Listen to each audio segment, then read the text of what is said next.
Welcome back to the Ringer Gambling Show. It's the Tuesday edition, so you know what that means. We got Cousin Sal in the place to be. Sal, how you holding up after that Game 3 last night? My goodness, what a moment. From the South Bay to the Valley. Ridiculous, Kate. Tate. My. I don't even know. Are you Kate? You go by Who Kate. am I? You go by Kate, right? You're Kate Middleton. That podcast never went away.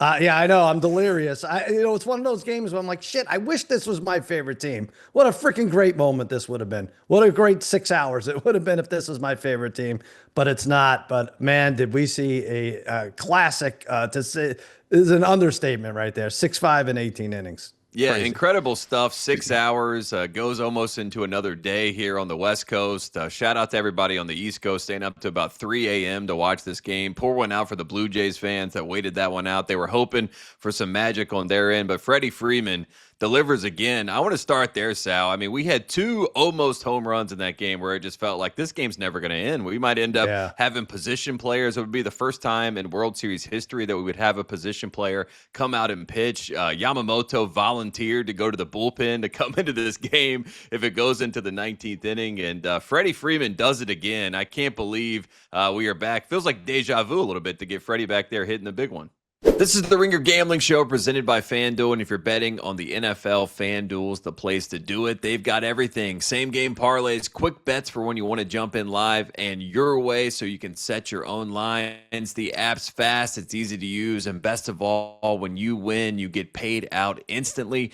Download the FanDuel app or go to FanDuel.com/gamblers to get started. Must be 21 and older and present in select states or 18 and older in D.C., Kentucky, and Wyoming. Gambling problem, call 1-800-GAMBLER or visit rg-help.com. Call 1-888-789-7777 or visit ccpg.org/chat in Connecticut. I feel like we have 20 shout outs to give, right? I mean, it could be Ohtani if we're getting reaching base 9 times. It could be crazy.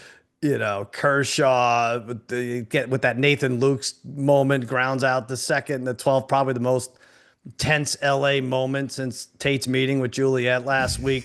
We had Will Klein out of nowhere, 60 plus pitches, painting corners with 99-mile-an-hour fastballs. Where the hell did he come from? And then our boss Bill Simmons sticking it out for 18 innings.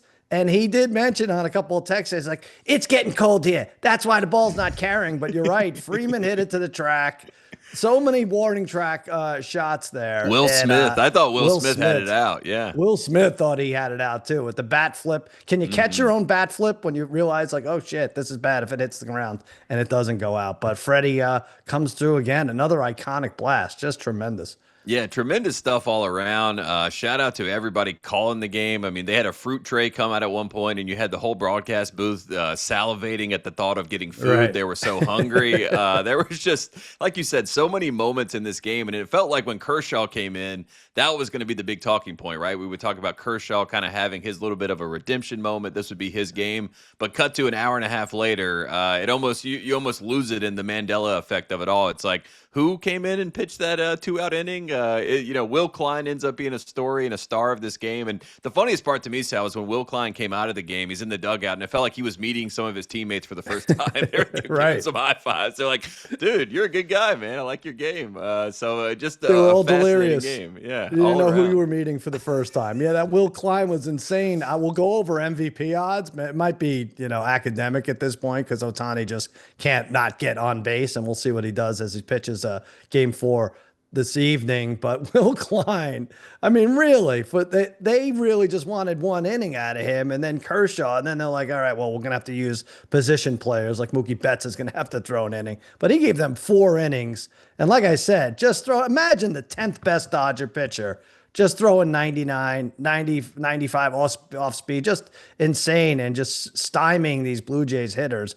Both bullpens were just tremendous. Yeah, and this was the knock on both teams, right? The bullpen was going to be a problem for both these teams. They continued to be a problem throughout the season, and then we get into this game where they basically played 2 games in one night. We go all the way to the 18th inning, longest game in World Series history, tying the last time we saw this situation, which of course goes back to 2018 with the Dodgers and the Red Sox. The Red Sox came away with the World Series win there in the end. The Dodgers weren't able to get it done, but they were able to get it done this night. Does it feel like this was was the turn of the series, Sal? Do you feel like at this point it's going to be hard for the Blue Jays to recover? Or do you think that the Blue Jays are kind of due for a bounce back? Because I'm talking out of both sides of my mouth as I think about it. No, I think like the Blue Jays had to have that game last night, and the deeper and deeper it went, it's like, yeah, this is bad, and because now you have Ohtani, and you're gonna have Yamamoto just like taking the reins and be like, give me the ball in game 3, like it's crazy. Even like, does a guy like Blake Snell get mad at Yamamoto? Because Snell should have come in before Yamamoto in terms of the rotation and who had more rest. And it's like that, like a teacher's pet kind of thing. Like, oh, just sit down. What do you do? But anyway, Ohtani, Blake Snell coming off an iffy start, he's going to go on redemption. And then Yamamoto, that's going to be almost impossible for the Blue Jays to overcome.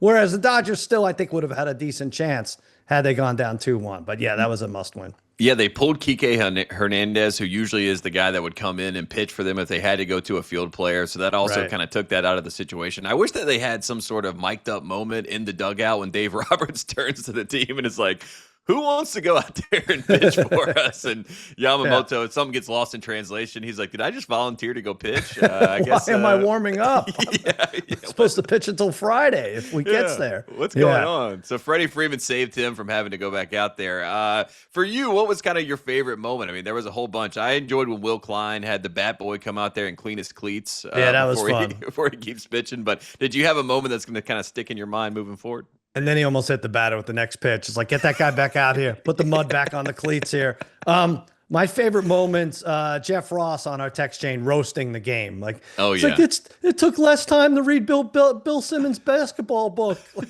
Making someone check on Sandy Koufax. There's no way he's still alive. So there was like a million of those. But I do want to give a shout out to my Uncle Jimmy. Jim Kimmel, big Jim Kimmel, turns 80 today. He went to the game last night. He's going again today. I was checking in with him. He had 1% on his battery on his phone in the 18th inning. We love you, Uncle Jimmy. Happy birthday. I hope you could hear this from the parking lot because I think he's still there trying to get out.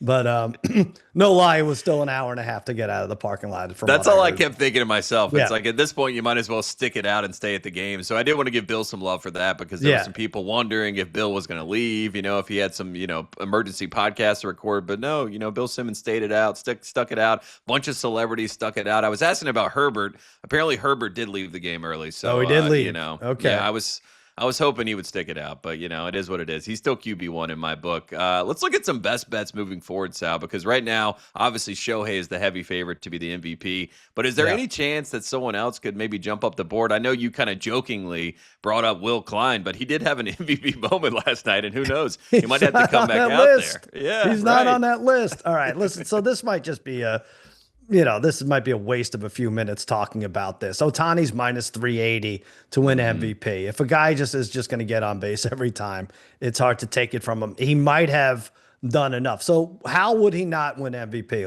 Let's talk about this. Well, if the Blue Jays win, I'm not even sure that does it, but if the Blue Jays win, probably Vlad or Alejandro Kirk are your guys. Yeah, I would say Kirk right now, right? I mean, he looks like the MVP. Made some incredible defensive plays. Also, I mean, he feels like the guy you're the most scared of when he gets in the batter's box. Springer getting hurt was also a subtle, huge, big storyline in this game that I feel like no one's really talking about. Definitely would have been some big spots for him. Probably would have come through. But so those guys are 10 and 11-1. But is there a Dodger that could steal it from Ohtani? Let's work backwards. What would have to happen to Ohtani? I think he would have to give up 5 runs in 2 innings today, and then the Dodgers win in 7, and he doesn't do anything at the plate, which is why I loved I love Yamamoto at plus 850, thinking there might be a game 6 coming off a complete game. He's plus 4,500 right now. So again, a lot would have to happen. Craziness. Oh, this is Ohtani's award, but minus 380 is not a good price, I don't think. Who do you see maybe stealing it from him?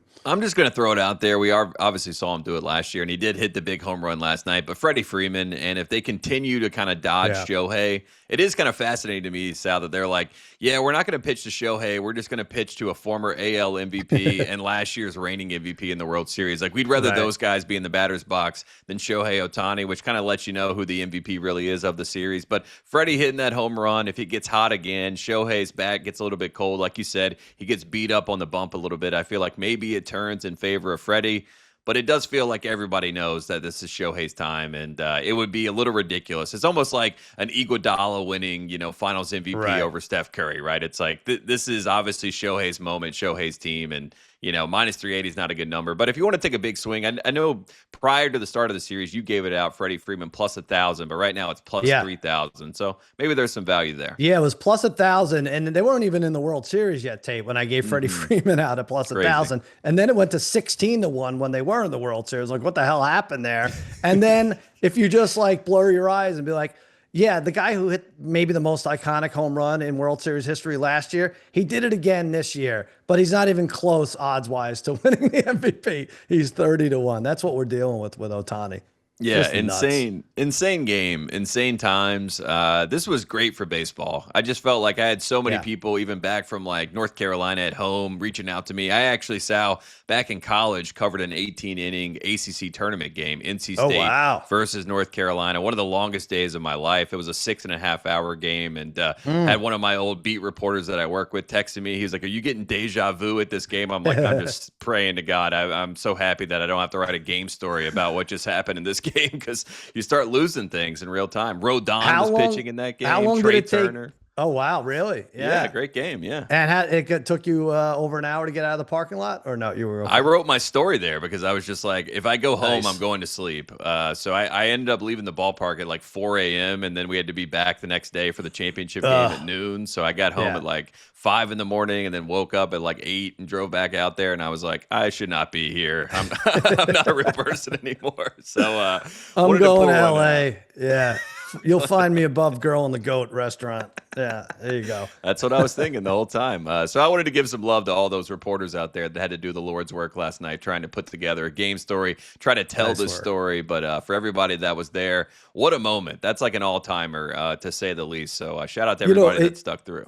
Almost any tweet worked last night, right? If you wanted to, like, just to celebrate everything or make fun of people falling asleep or people being tired or this being a different day or whatever you wanted to do. Put Jason Bateman in pitch, like everybody, whatever. Everyone had the same thing. But I thought of like, you really couldn't screw it up. And then I was thinking, what if I call for Ghost Runners coming back? I think the outrage. It's like the outrage would have been just impalpable, right? But you wouldn't have minded a guy starting on second base some of those innings. I know. It's like, what are we doing here? I got someone very upset with me. I was like, can they just have to pitch to Shohei at this point? It's the 15th inning, and some guy's like, are you trying to ruin baseball? Are you trying to change the rules of the game? It's like, no, I'm just trying to figure out a way to get the this Blue game Jays are over. ruining baseball by putting the best player of all time on base every time. But I did see something like maybe after the second intentional walk, he should get 2 bases. So that would be a ghost runner. Like to lead him off in the inning, he has to start off on second if you're going to do that. But yeah, it was a lot. Look, I loved it. And I loved how it ended. But if it did get to like position players throwing, like then you get like so far from what these teams really are, it really would have sucked that one team had to win and the other. It already sucked that there was a loser in this game. But if you got like, Mookie Betts throwing, 58-mile-an-hour sinkers, I don't know. That's where it would have sucked, but it kind of ended. The plot. Yeah. Yeah, it ended exactly as far as it had to be. Yeah, there was also a game last night. Again, that game 3 was incredible. Baseball kind of won the night, and they did it against Monday Night Football. Taylor Swift, Travis Kelce. I mean, who would have thought, Sal, that the MLB would absolutely dominate a night that the NFL usually can hang their hat on at some level? The cutaways to T Swift in the booth, Travis Kelce scoring touchdowns. I think he's all-time now tied for the most touchdowns in Kansas City Chiefs history after this big win against the Commanders. And guess what, Sal? Nobody cared. Did you watch much of this game? I mean, it was hard to kind of split your attention, right, with those two Yeah, I things cared on. for a minute. It gave me a scare, even though it did seem like a different day, all said and done, right? Was this the London game? Are you sure this was Monday night? I don't know. But I had the Chiefs on $1 billion money line parlays to close and open week 9. That's how I do it, in case you want to know my method. I like it.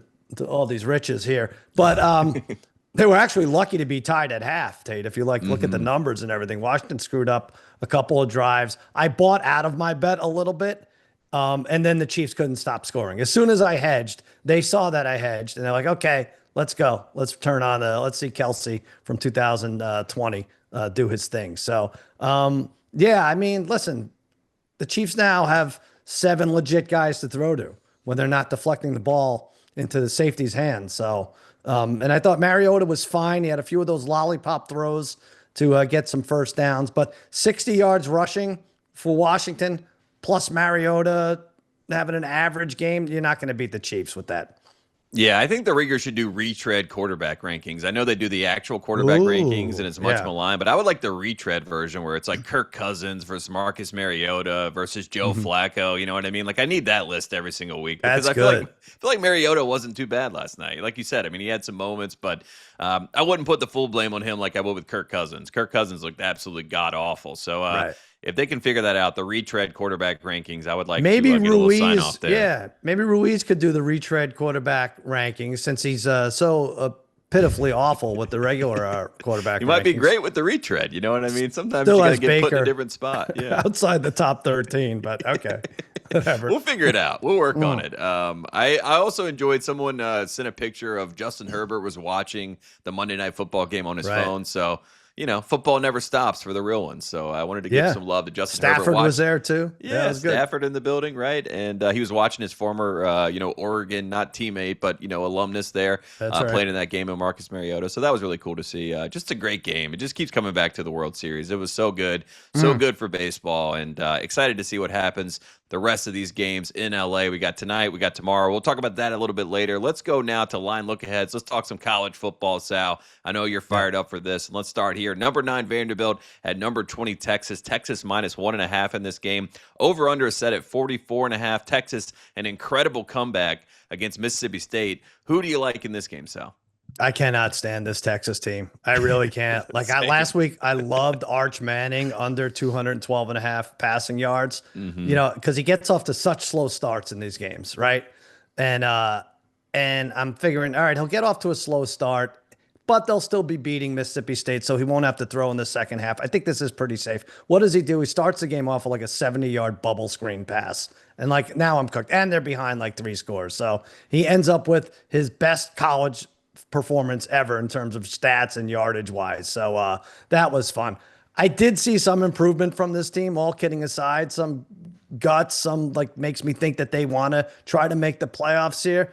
And Vandy, I feel, is due to catch a loss. I know we're butting heads here. They've played 10 games in a row at home. It feels 27-22. I'm going to go Longhorns here, but I don't love it. I don't love it either just because of the arch concussion. But again, the backup quarterback comes into the game and he throws the game-winning touchdown. So, I mean, there is some confidence to be had there. They bragged about that all offseason. We don't even have a backup quarterback. We have the Heisman Trophy contender, Arch Manning. Doesn't quite look like it. Van Lathan called him a generational Dan Orlovsky, which I love that. I think that's great. Good. I think that's really good. So I don't know if I can really buy into Texas, but Arch is in concussion protocol. We'll see what the update is there. If he plays, I assume he will play. I think he will. He still will. I'll take Vandy though in this game. I just feel like Diego Pavia. At a setting like that, he's trying to push himself for the Heisman. Obviously, the stats aren't quite there, but he has made some big-time plays, and obviously the marketing, the push, the narrative, whatever you want to call it, is behind him. So I'm going to take Vandy money line in this game. You can get it at plus money, so you can get it at plus 104. If he does that Heisman pose, he might get run over by that bull. Who's the Texas? Who's the Longhorn? Bevo. What was it? Bevo. Yeah. Might take him right out there in the end zone. Glenn Powell opens up the gate for him. You know what I mean? Just, he sees red and goes after him. Maybe that's a good call there. I think Diego Pavia could maybe dodge the bull. Maybe that would be a way to get him the Heisman, more so than the stats itself. Let's go to the rival of Texas. Next game line, look ahead. We got number 18, Oklahoma, at number 14, Tennessee. Tennessee minus 2.5 in this game. Over-under set at 56.5. Sal, what do you like in this game? I mean, this is just another SEC. We talked about this. There's going to be like 3 of these a week, right? And it went to 3.5. As you said, it was 3.5 now, right? Oh, it's at 3.5. Yeah, it opened up at 2.5. Yeah. It's 3.5, 56.5. This is basically a playoff game. Both teams with 2 conference losses. So the loser here, I believe, is out of the running, certainly for the SEC title game.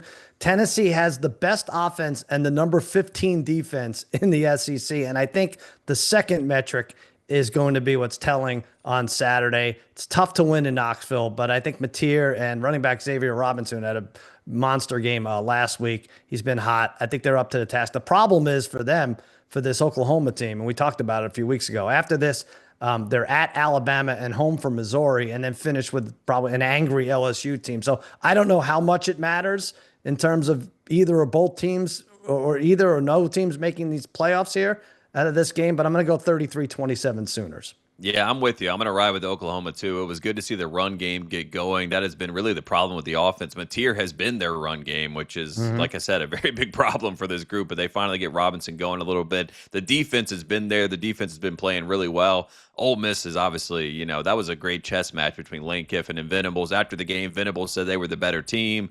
Lane took umbrage to that comment, made some comments back. So I think Oklahoma is going to come out with a little fire in their belly. I think they can win this game. So I'm going to take the Sooners as well, plus 2.5. Last game, college football line look ahead. We got number 17, Cincinnati. Haven't talked too much about Cincinnati this year. At number 24, Utah. Utah minus 7.5. And the over-under is set at 56.5. Utah absolutely destroyed Coach Prime. I mean, that was an unbelievable demolition to say the least. But who do you like in this game, Sal? Well, I like who everyone else seems to like because this line went up now. I'm seeing just went up this morning to 8.5. Oh, Utah man. was my Everything's pick. moving. I know everything's you gotta spend to win here. They were my pick, the Utes, to win this conference. Not looking good. Even though they beat Colorado, they just crushed them. It's 16-1 odds now if you like Utah to win that conference. A lot of ways to go here, but they have to start with a win over Cincinnati. They allow a lot of points. The Bearcats last 7 games, 60 plus total points in their game. So for the Utes, their last 2 home games were won by a 95-17 margin. I like the teaser. I'm going to go Utah. So the teaser now would be minus 2.5 and the over 50.5. Kyle Whittingham hasn't made a decision yet between Devin Dampier or Bird Ficklin. I think I'm confident in both as well as this teaser. I'll say 31-26 final Utes. I like it. In this version of college football, it's better to have 2 quarterbacks than one at this point because we got a lot of injuries across the board. I mean, look at Ole Miss. Chambliss ends up being the best quarterback on that team despite Simmons being, quote-unquote, the guy. So Utah, I like them as well, minus 8.5. I think the over is a good play here as well. So, I'm riding with you there. So we'll go with the Utes in that game, and that should be a fun game to watch. And shout out to Brendan Sorsby for Cincinnati. He's had a really good year. Feel like he's not talked about enough as far as what he's been able to do. He struggled in that Nebraska game early in the season. I think a lot of people wrote him off, but if you've watched him since, he's been playing some good football. So shout out to Cincinnati. Give them a little bit of love too. Let's do some track to the futures here. Let's go to the NFL. Track to the future NFL MVP. A very fascinating race. I felt like Baker Mayfield was getting all the hype for a little while. It has turned a little bit, but Sal, who do you like now for MVP? Well, Mahomes is Ohtani at this point, right? Yeah, right. He's not running away with it, but you don't want those odds at all, right? A plus 150 and Josh Allen plus 400. Okay, fine. I don't know. Obviously they play each other, so that could flip if Buffalo wins for sure. Drake, maybe I wouldn't touch him because I can't. I'm locked into this Drake maybe thing forever. I would say I liked Daniel when you Jones. tweeted that the B was coming back after you Damn did it, that bad pick. that was a good tweet for like 4 minutes. And then he freaking torched that secondary. I don't even know what to say anymore. I mean, I should get a Super Bowl ring at this point, right? It was me. It's me that tough because turned I that love up. Drake May so much, but some of the people that are like promoting Drake May and like, you know what I mean? It's kind of like it's like someone you love is like with the Sith, they're with the dark side. You're like, it's hard to root for him, but well, it's like I'm happy Simmons. for Bill. Hey, can we pre-record your jerk fest for Drake May every Sunday night? Do I have to be there just like nodding my head for 20 minutes? Like I come on.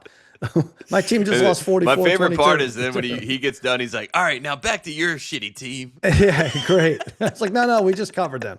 Let's move on. But these MVP rankings. So you want Mahomes. That Mahomes Allen thing will take care of itself. I mean, Mahomes, if the Chiefs win, was he going to be even odds? I think some point Daniel Jones has to be considered at 16-1. Is it still even 16-1, or can you get more? Daniel Jones, look at this, down to 20-1 here. If he ends up with over, I think right now he has 13 touchdowns, 3 interceptions, over 2,000 yards. If he ends up with over 4,000 yards and 11 or 12 wins as a 1 or 2 seed, that number's got to shrink considerably. But the problem is you could say the same for Drake maybe and some of the others. But I like that number at 20-1 right now. It stands out for me in Indiana Jones. I like it. I do feel like we saw this matchup a couple Sundays ago. Daniel Jones versus Justin Herbert, and obviously Daniel Jones outplayed him. Mm, But I still like Herbert at plus 2,500 here. I think Herbert is one of those guys with Joe Alt back. He's going to have the momentum, and they look like a different team when Alt plays. And I think Alt hopefully can stay healthy for the rest of this season because when he's out there, Justin Herbert plays like he can at the highest level. And I think at 25-1, pretty good odds, leads the NFL in yards right now. If you go through all the metrics and stuff, Justin Herbert's pretty much near the top at every single category. So I just feel like at some point, if the Chargers start winning games, they win that division, he beats Patrick Mahomes, maybe again head to head. You know what I mean? Like that momentum gets back behind him. And I think at 25-1, why not take a shot on Justin Herbert? I think people are over Allen Mahomes. I think there's some fatigue there. So right. Daniel Jones, Justin Herbert, new faces, right, to win the MVP. That could be fun. Yeah, that's what I would think, right? So if it was, yeah, there's fatigue with those two and Jackson and everything, but yeah, I mean that's the whole thing. Can he get over the hump? The guys we all mentioned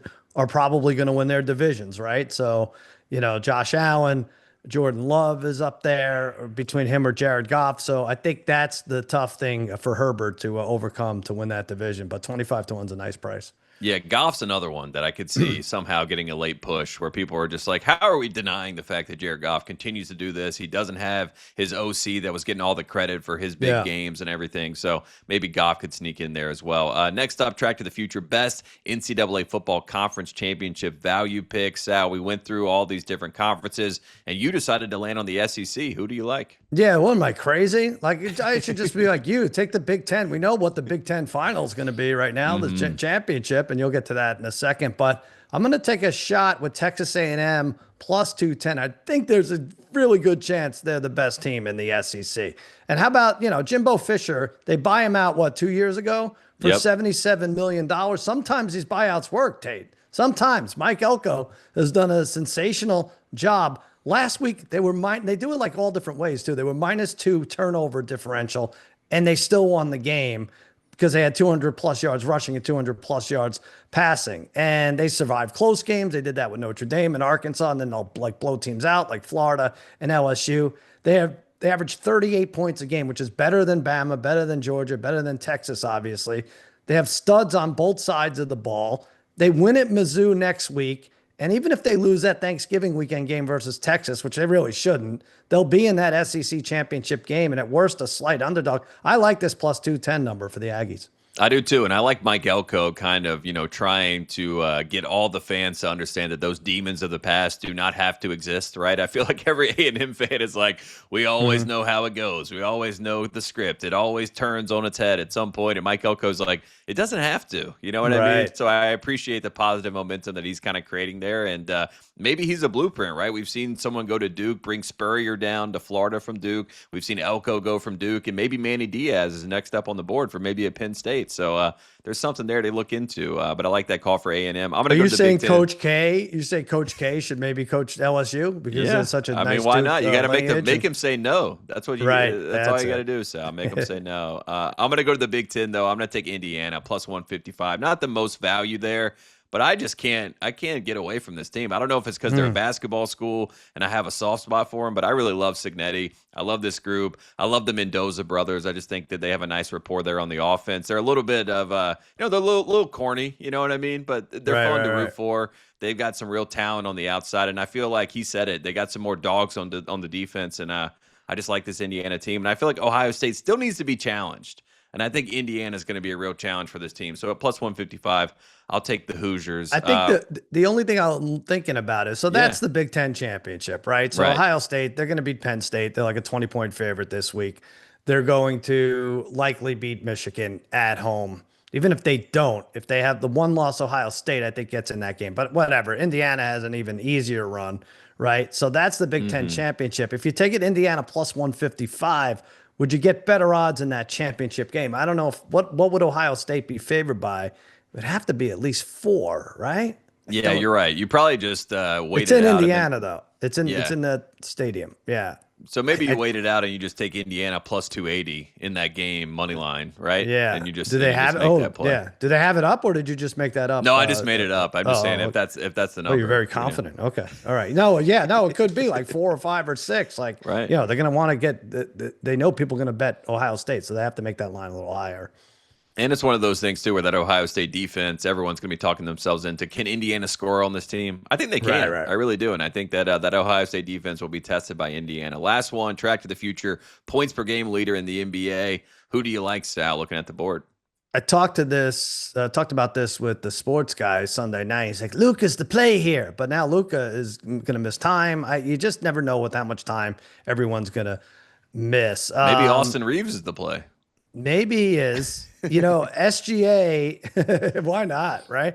SGA is again, a boring favorite at this point, right? So you're not going to get much there. I'll take the second favorite, Giannis. He's coming off 40 on Sunday. He averages 36 in 3 games already. We know he could do this. Plus, he's got his brothers with him. By the way, Simmons did not like your answer to the question, how many games with Team Bronny and LeBron plus Team I didn't know that Bronny had to play won. 35 minutes. You know what I mean? In my mind, it was like AJ Green's on the bench. So like we just take out Bronny, you know what I mean? And we eventually like Giannis and LeBron and like an actual bench. I don't know. I think they could win 40 games. Am I crazy? All right, we got to figure this out because it's getting too crazy. So he was disgusted. He was like, he wasn't happy. Come on, Tate. Yeah. Okay, Tate. Like there's a definitive answer to this dumb question. But anyway, I do like Giannis to be the points per game leader. Yeah, I had multiple people reach out to me and they're like, "What an idiot answer by you!" I'm like, "Oh my god!" That's like, what did you say? You said 45. They'd I was 45 like, "Yeah." games? I'm like, if you give me Giannis Antetokounmpo, I feel pretty good about my chances to win some basketball games. But maybe I'm crazy. But I like that call at plus 280. I'm gonna take Wemby. This is a bigger swing. I just like the odds here, plus 3,300. This guy can get 30 points pretty easily from every single level. And the fact that he's able to now shoot closer to the basket. I know a lot of people are talking about the shot diet with him. I just think that Wemby has figured out with Olajuwon how to get things cooking there. So plus 3,300 feels like good value. Why not take a big swing? He's trying to send a message to the rest of the NBA. The NBA obviously loves this guy. He'll probably win Defensive Player of the Year. If he leads the league in scoring as the scoring champion, he's going to be the MVP. So maybe if you believe in him to lead the league in points per game, you might as well just go ahead and take a swing on him for MVP as well. But feels like a Wemby year, Sal. I don't know. Maybe I'm gassing it a little bit, but I believe. I'll run it by Simmons. I don't know if he likes your picks lately, but we'll see. Wemby, where'd he come from? Oh, I love it. Well, we're going to take a quick break, make sure that we still have a show. And when we come back, we're going to have some over-under reactions. And we're going to talk to Mann about what's happening in the NBA and maybe a little bit of college basketball. We'll be right back after the break. The Ringer Gambling Show is brought to you by FanDuel. All right, basketball's back, and FanDuel's putting you in control right from tip-off. Every day to start the season, you get to choose your reward. Play it safe. Go for it. Feeling bold. That's your move. Whatever your style, you're in control. So what kind of bettor are you? I'm someone that bets on the future, and one future I really like is Victor Wembanyama to win MVP. You can get that right now at FanDuel, plus 330. So some favorable odds, but again, trending in the wrong direction as far as odds are concerned. So maybe go get on that now. However you play, FanDuel's giving you the power to choose your reward and own your game every single day to start the NBA season. Head to FanDuel.com/gamblers to make your choice today. Must be 21 or older and present in select states, or 18 and older and present in DC, Kentucky, or Wyoming. Opt-in required. Rewards are non-withdrawable. Restrictions apply, including bonus and token expiration, leg requirements, and max wager amount. See terms at sportsbook.fanduel.com. Gambling problem? Call 1-800-GAMBLER or visit rg-help.com. Call 1-888-789-7777 or visit ccpg.org/chat in Connecticut. All right, joining us now as promised, you know him from the Ringer universe. You know him from all of his videos, and you also know him from the Ringer group chat. He just joined the show. Let's say what's up to Kyle Mann. Kyle Mann, good to see you, man.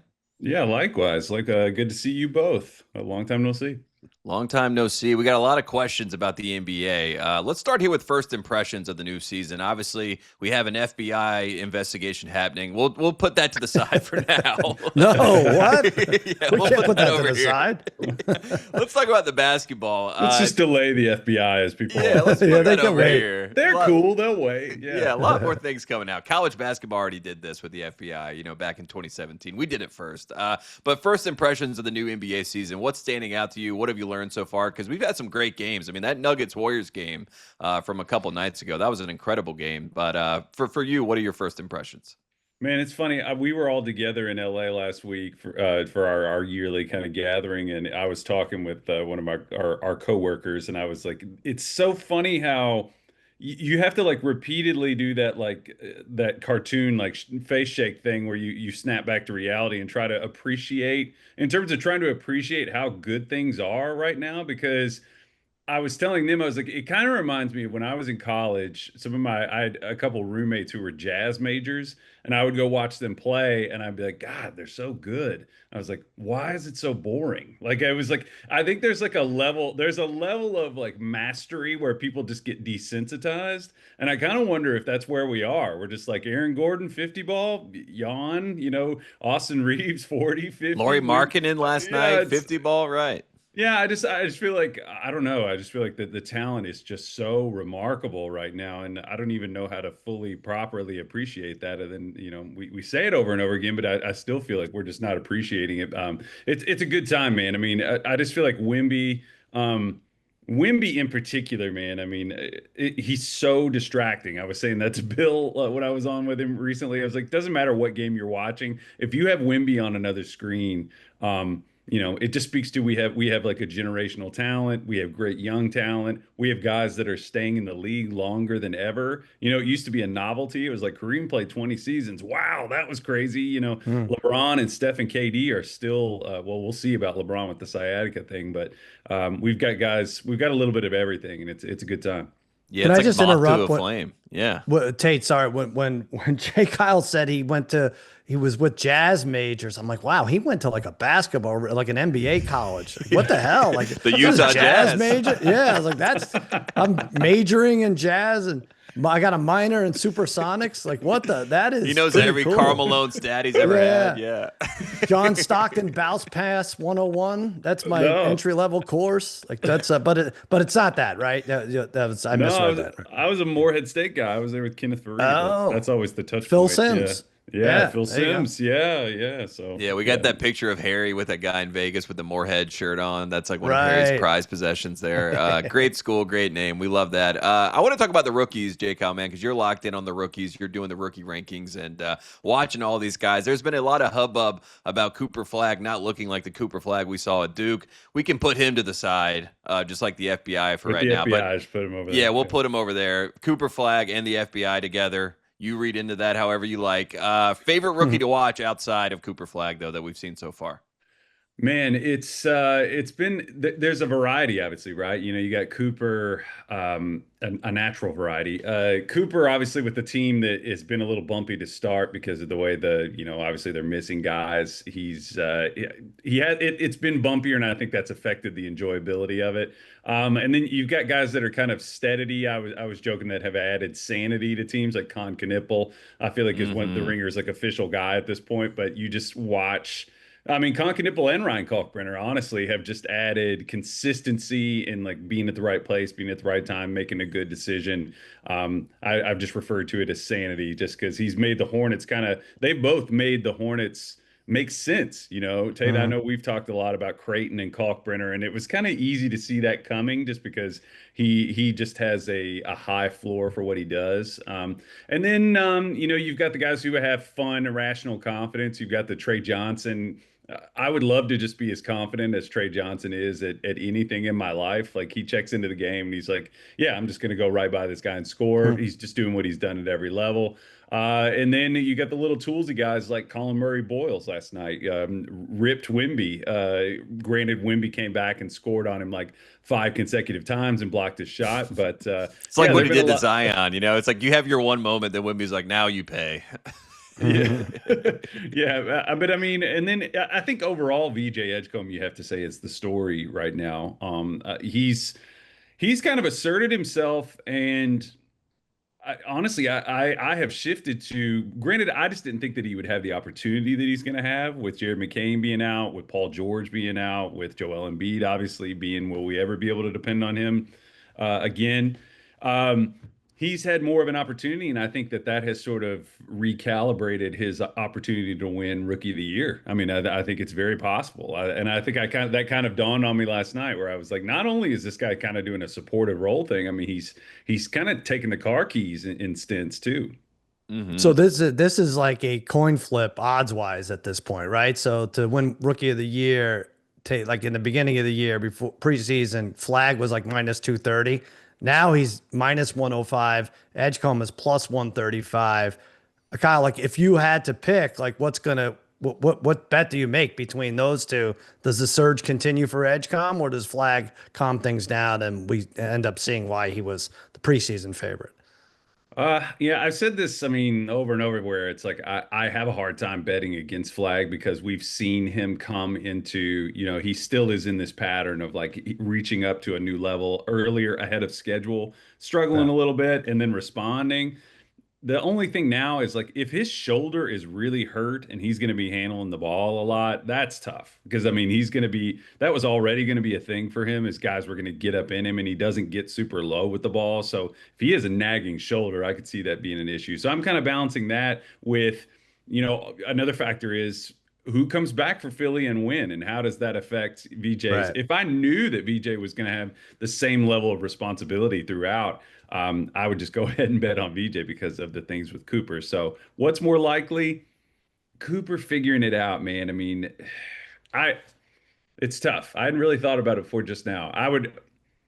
Honestly, I might just slightly tilt VJ at this point Really? because of those issues with Cooper and because it's going to just be ugly because when you combine what they're throwing at him, even fully healthy, it was going to be a challenge. But man, with a Hmm. nagging shoulder, I haven't seen a recent. Is it super serious? Have you seen a recent report about the shoulder? I don't think it's serious. I don't think it's super Okay. serious. Yeah, Okay. yeah, yeah. I think it's it's one of those things. But yeah, they're picking him up full court too. You're expecting him to get guys involved. I feel like at some point they're just gonna be like, "Hey, D'Angelo Russell, you're a professional point guard. Can you come in and just like help us out a little bit? And Cooper, can you play the four like you're supposed to? And then everything will even itself out. And then maybe later in the year we can get you back playing that role." It feels like a very summer league thing to be doing in a real Hmm. season moment for that Dallas team. I did want to ask you about VJ Edgecombe. I mean, 34 points in his debut. Wilt Chamberlain won the MVP as a rookie. So obviously there was a very high standard that has been set before. But Hmm. like from a Wilt, as the highest level of this to like, a low barrier of just like, hey, he had a really good rookie season, like an Anthony Edwards. Like,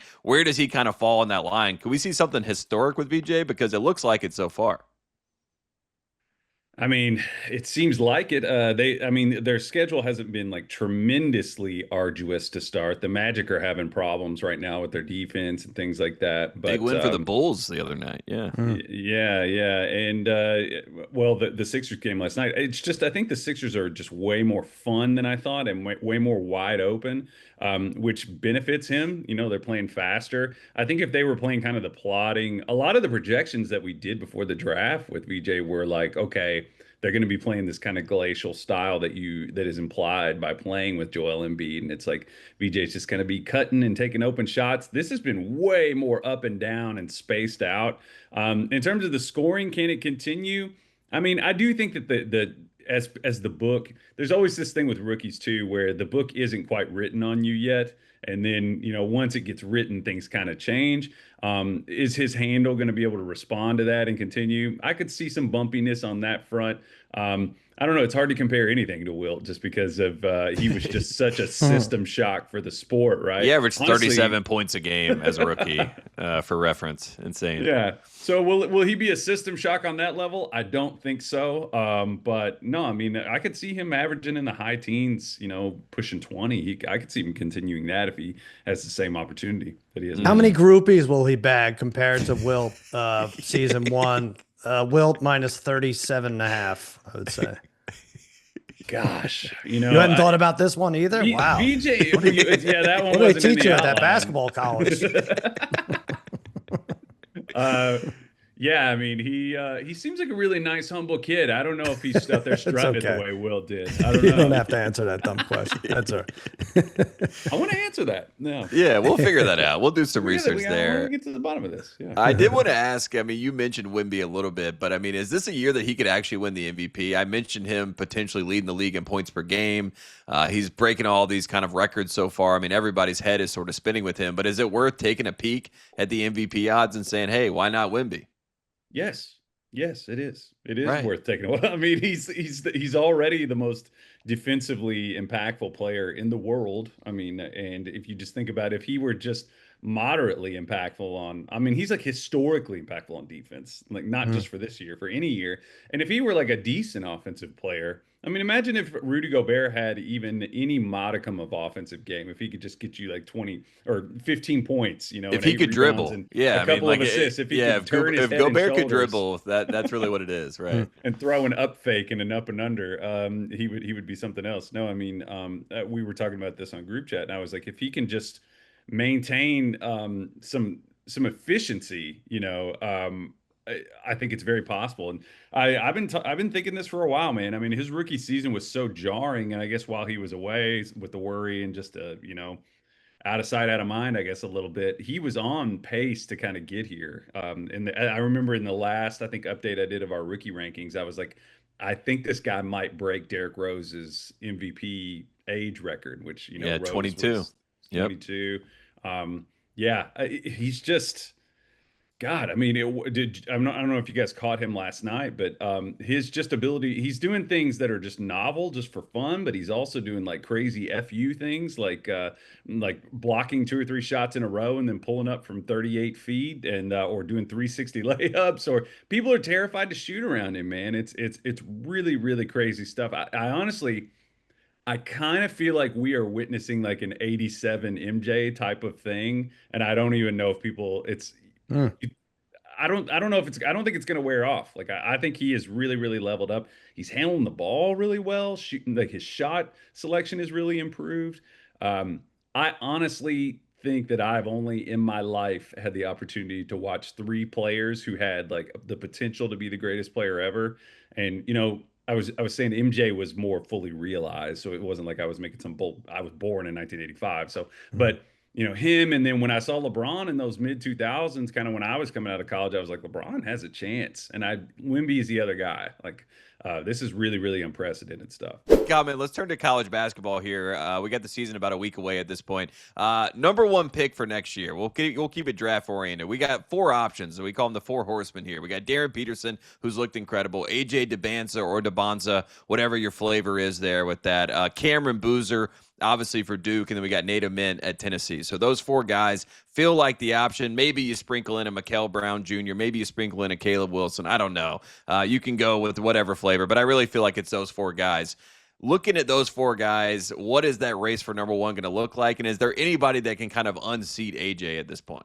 Let's go ahead and just take our broom and just sweep Nate Mint to the side with Mikhail. And Yeah, I don't they're probably think in that that's second gonna. group, right? Yeah. And DeBonta, like Tate, we were talking. I think they're just messing with us at this point. This is like a Case and Wallace thing. You know, on BYU's official website, it says DeBonta. He with his voice said it, so I'm going to say DeBonta. I at this point, you know, I went on Friday night to go see Louisville and Kansas play, and Darren Peterson was in that game.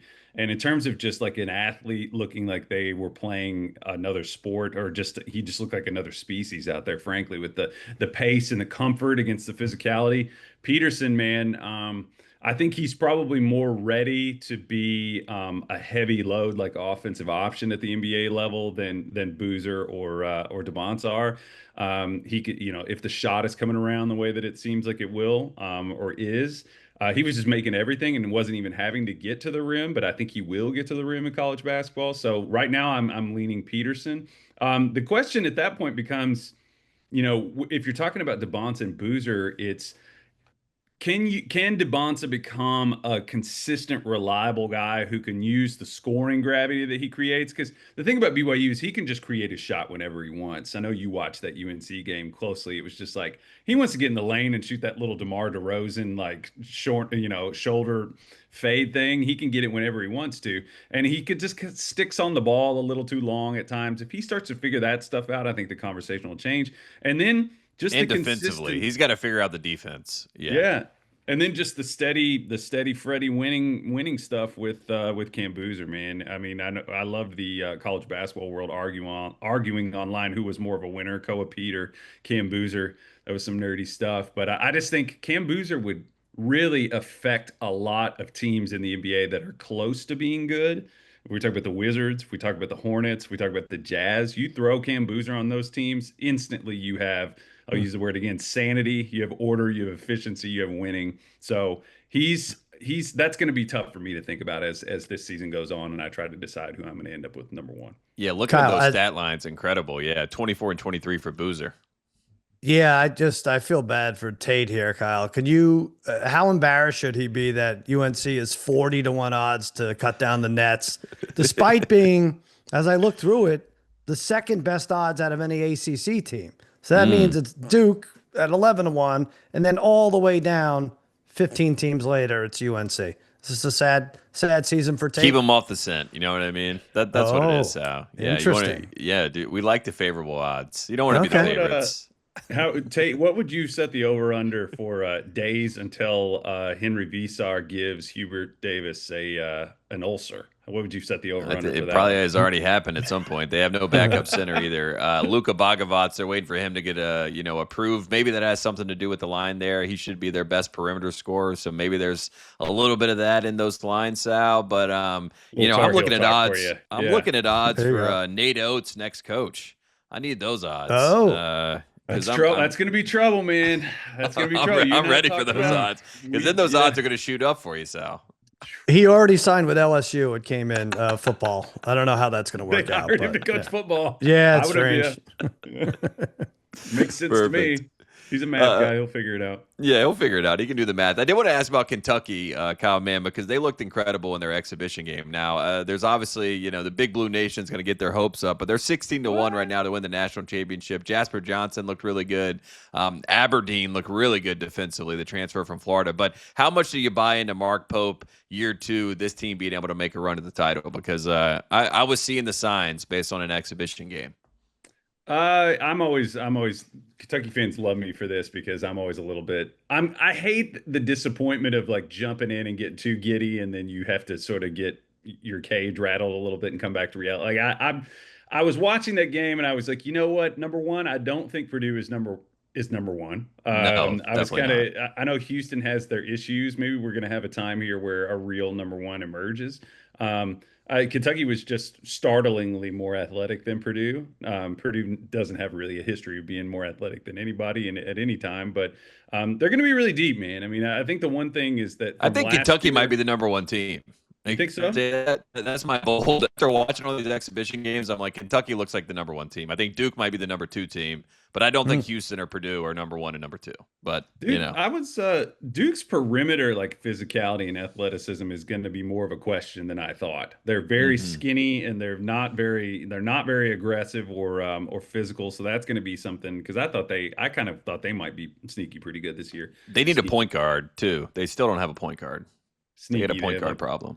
All the talent in the world. But I mean, Kentucky last year just kind of got kicked around in the SEC, and you could tell that they were like, that's not going to happen again. So they just went and got a bunch of long athletic guys. They got Diabate. I've been of the mind that you mentioned Aberdeen. I just kind of feel like Aberdeen might be more a part of the end game for them. If you're talking about like the last 5% of the season where you need to have two-way lineups out there, I could see Aberdeen being the guy that is more involved than people think.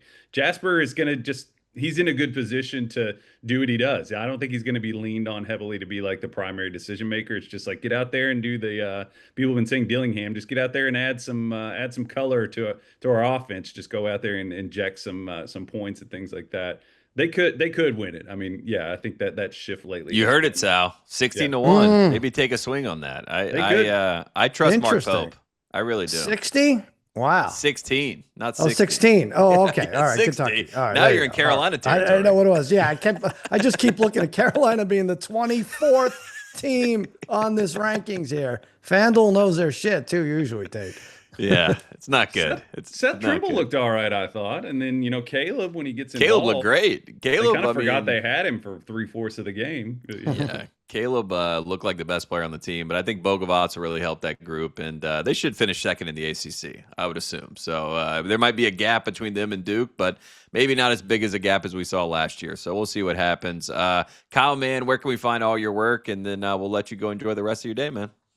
You can find me on the Ringer Podcast Network on Group Chat this year. We'll be doing that 2 times a week. And then I'm going to be doing draft stuff as well. So those two. So that'll be on social. That'll be on YouTube. That'll be here and there. So, and on Twitter. You can follow me for my my pointless musings on there. So those are the places. There you go. You can hear more about the Jazz and Yeah, all say the hi to those things. jazz majors. Your The class college reunion's buddies. coming up. I'll send my best, your best, whatever. Can't wait to hear everyone talk about Danny Ainge 101. That's going to be good stuff. Greg Ostertag. Yeah, I got it all. It'll be good. Jay Cobb, man, thanks for coming on the show, man. We'll talk to you later. Thanks for having me. All right, we're going to take one more break, and when we come back, we're going to give you our best bets for Tuesday night. All right, welcome back. We're your gambling show, best bets for Tuesday night. As I have said multiple times here, if you've been fading me, you've been making lots of money. I have not gotten one of these right yet, Sal. So this has been great for all the haters out there. I know they love this so much, but World Series is happening. I feel like all of our bets need to be World Series focused at this point because this week, next time this week, let's flip that. We're not going to have this. So let's focus on the World Series, and I'll go to you first. What do you like? Yeah, I mean, I could try to figure out player props for the Heat and Hornets, but let's stick with what we watched for 14 hours last night. You know what we call that? The Terry Rozier. Oh, that's a the former Terry Hornet Rozier. and, a current Heat. Can you even do? Wow, that's right. They should really just take all the player props off the board, maybe forever, but definitely for that game. It makes sense, though. After I watched all those Hornets games back in 2022, I'm like, yeah, this is all kind of checking out. First of all, Chavez Ravine over under 74.5. Well, no, what will I spend more on, parking or food? I'm going today. I'm bringing the boys. What am I spending more on? More parking on or food? Food, for sure. Okay. Already bought the parking pass, $75. So, I should have had you guess. Would you have guessed? I would have guessed the parking pass was like 80, 75, 80, yeah, somewhere I in feel like that we've done range. 90 before on the parking pass. Yeah, I'll be, there's like a thing with like a surf and turf on wonton kind of thing. Like it's really going to be good. I got to find some of that. So also, waters are like $8 now. You know what I mean? Yeah, that's it's true. Like, yeah, if I want 2 bottles of water. If you want to get hydrated, you already spent $40. God forbid the game goes 12 innings. Anyway, the actual bet is over 8 combined runs in this game because Love it. What happens if Ohtani and Bieber can't go 14 or 15 innings combined, right? There are no arms to choose from, Justin, right? Like, so maybe it's the case that the bats are exhausted too, but I have to think it's a good gamble to feel that the arms are going to be just completely spent. 19 pitchers used up last night. 8 is not that high in terms of runs. 15 runs in the first game. They've had 11 runs. They had 10 last night before they went into extra innings. And I know Ohtani's a robot, and we're not going to say anything like it, but the lethargy involved in walking 90 feet to first base over and over and over and over and over last night might take its toll. I'm going to go 7-4 Dodgers, and they look to close it out tomorrow, I feel. So bet the over 8.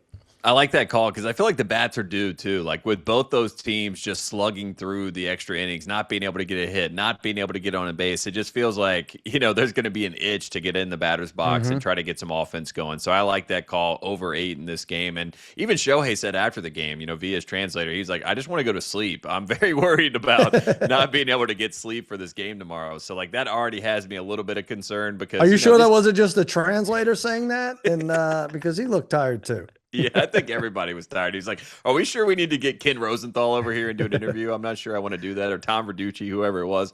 But yeah, that was a tough one. And I feel like they're so ritualistic, like these pitchers, right? They kind of, it's almost like superstitious. Like they do the same thing. They go to bed at the same time. They try to like keep everything in order. I don't know if Shohei is one of those guys. I would assume so. So I think that could throw him a little bit for a loop, and same with the Blue Jays and their bullpen as well. So everybody might just be a little bit off. So I like the over there. I'm going to go for Kirk to hit a home run in this game. I feel like he was itching to get a moment. He just didn't quite get it in extra innings. So Kirk to hit a home run, you can get that at plus 430. So to me, he's kind of been like the star for the Blue Jays so far in the series. Obviously, Vlad's had some moments as well. Springer going down kind of changed things a little bit. But Kirk, even behind the plate, some of the throws he made to get guys out. That Shohei, when he tried to steal, and the throw from Kirk was incredible. So I just feel like he's going to get it going with the bat today. So a home run plus 430. I feel good about that. So. He's as pesky a player as there is in the postseason or regular season. So yeah, that's a nice number at plus 430. We need a nickname for him too. Like we had Pudge Rodriguez,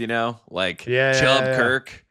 Right. You know, like there needs to be something. I got to figure that out. We'll workshop right. that at some point. We but I got need a time. We have a nickname. whole week. We have a whole week to figure it out. And then like, what are you talking about? Baseball ended like 6 days ago. And then people will forget all these players. And then next year they'll be like, yeah, that Kirk guy, he's pretty good. I've never heard of him before. That's how quickly it turns. Any bold predictions for the World Series? Do you think it still wraps up in 5, or do you think we end up going back to Toronto? No, I think that's it. I think it ends in 5. I think it's I think Snell gets his revenge, right? It's tough to have back-to-back, subpar Snell games in the postseason. So he would pitch game 5, and then Yamamoto would pitch 6, but I don't think he gets to 6. I say Dodgers in 5. I had them Dodgers minus 1.5 run games, so Dodgers in 5 would work out perfectly. Yeah, I like the call. We were on it from the start. I got my order off. Obviously, we talked about that. It never works out that way. I had Dodgers winning game 1. Of course, they win game 2. So, is what it is. That's how it goes. And that's why we gamble. That's nothing's why we guaranteed. gamble. Yeah, nothing's guaranteed in this life. We're having fun here. This has been the Ringer Gambling Show. Sal, where can we find all your work? And then we'll let you go enjoy the rest of your day. I'm in with House and DeBundo tomorrow, right here on this very network, Ringer Gambling Show. And then Friday, I'm on with DeBundo and Heifetz. And then Sunday, the pregame show. So lots of fun coming up. Yeah, lots of conversations. Enjoy all those iterations of the show. We appreciate everybody tuning in to the Ringer Gambling Show. And Sal will be here tomorrow, and he'll see you then. And I will see you next week.